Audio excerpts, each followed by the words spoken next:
বলেন যে ভাই এ তো ব্রেন ড্রেন হচ্ছে। আমি এটাকে বলতে নারাজ। কোনো ব্রেন ড্রেন হচ্ছে না। এটা একটা বকওয়াস। আমি মনে করি বাংলাদেশের ছাত্রছাত্রীরা সবচেয়ে বেশি অ্যাকোমোডেটিভ।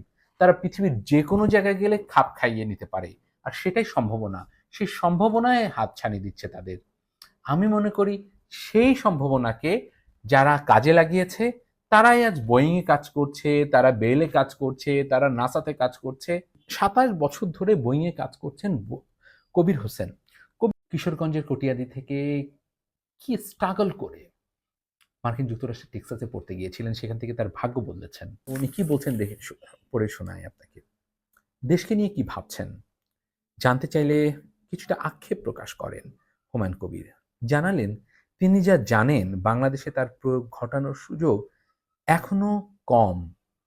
আর তার অভিজ্ঞতা কাজে লাগানোর বিষয়ে সংশ্লিষ্ট